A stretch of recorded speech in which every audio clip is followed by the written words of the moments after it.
Hi there. In today's video, I want us to talk about how you can partake in export business. In essence, you exporting products from Kenya to another country out there. And by the way, international trade is a space through which you can be able to make awesome amount of money, game-changing money. That's why it is good for you to know how export happens, and even so, which are the best products to export from Kenya to any other country out there. You are all much welcomed to the Money Daily YouTube channel. My name is Afagzan Sifuna.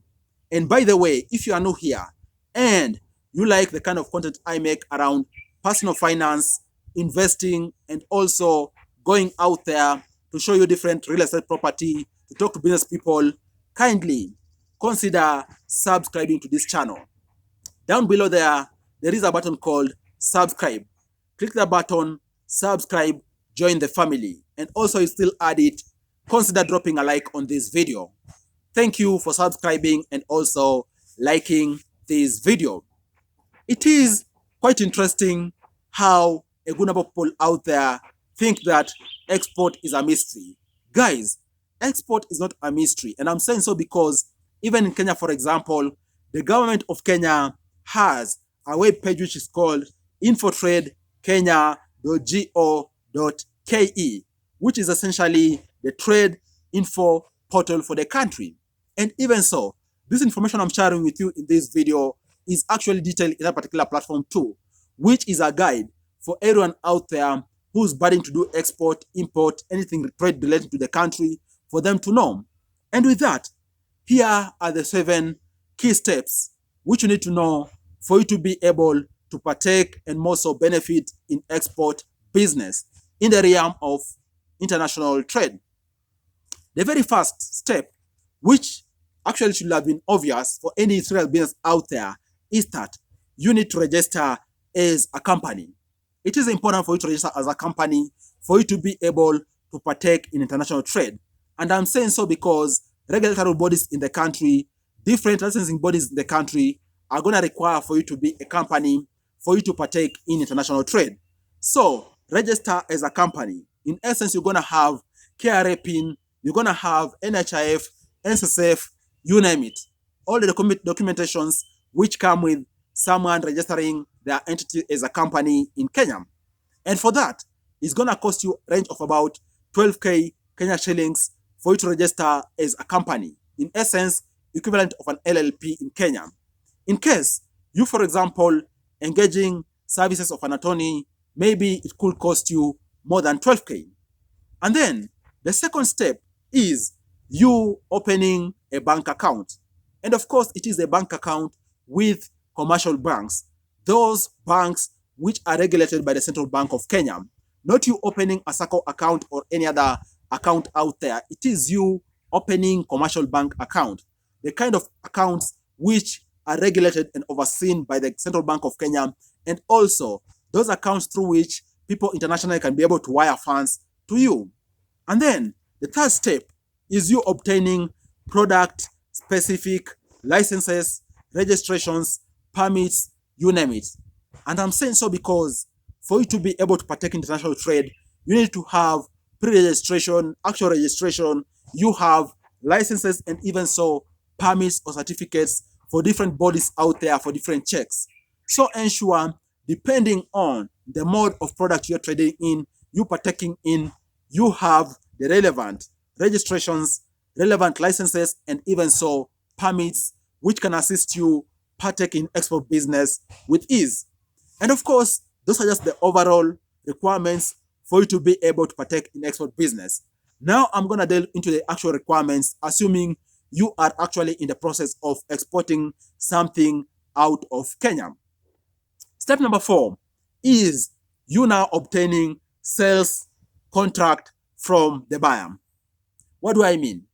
It is a requirement in case you are actually partaking in export, you have a sales contract. In essence, what is anchoring whatever you're purporting to export outside Kenya. And I'm saying so because it needs to be clear which goods are you intending to export outside Kenya. Even beyond that, what is the condition of these goods, what is the sale price, you name it. You need to have a sale contract from the person who is importing these goods, in essence, from the country whereby they want these goods to get into, and you being the exporter. Okay? And then the fifth key step is that you need to contact a clearing agent. Guys, even in export, you need to contact a clearing agent, in essence, an agent who is registered and approved by KRA to support you with the export business. You need to contact a clearing agent who is going to assist you with facilitation of this particular export products undertaking you are exporting outside Kenya. Guys, ensure you are working with a registered and approved agent. Don't just work with anyone out there. Okay? And then the sixth step which you need to follow is that you also need declaration of consignment. In essence, we are talking about all the relevant documents which speak to what your consignment is about, and even so, what is in there. Talk about, for example, invoice, for example, certificate of origin, for example, the necessary permits. In case, for example, you're dealing with the agricultural products, you're going to need, for example, a phytosanitary certification. So any relevant permits or certifications are very essential.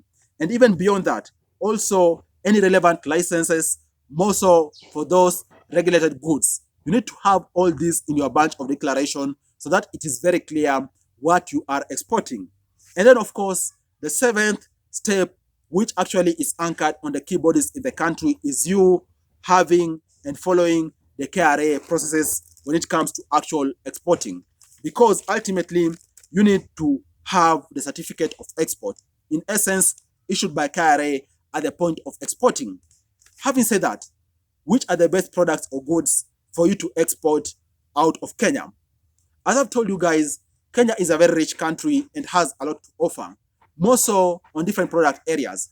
For example, agricultural front. Talk about products, for example, vegetables, horticulture, tea, coffee, legumes, you name it. Other areas, for example, apparels and clothing.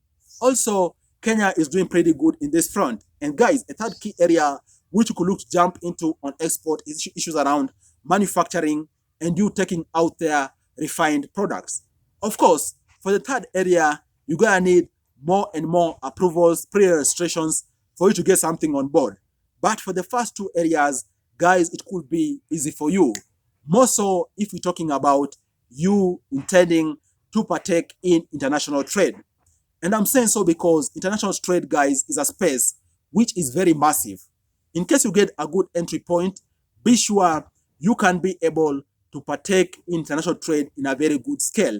And more so, we are talking about the potential of you making life-changing money. And I'm saying so because, guys, we are talking about you enjoying taking part in international trade, which most of the times is partaken using US dollars, most in case you're talking about wide reach of different countries. You can actually target to even so hedge your sales, hedge your revenue against inflation because you're going to be paid in US dollars. And with that, in exchange to Kenya shillings, be sure you can be able to make good amount of money compared to, for example, someone who is only selling their products locally. Guys, what do you think about this video? Have you learned a thing or two with regards to partaking in international trade, more so export? If you have, I'd really appreciate you dropping a thumbs up on this video.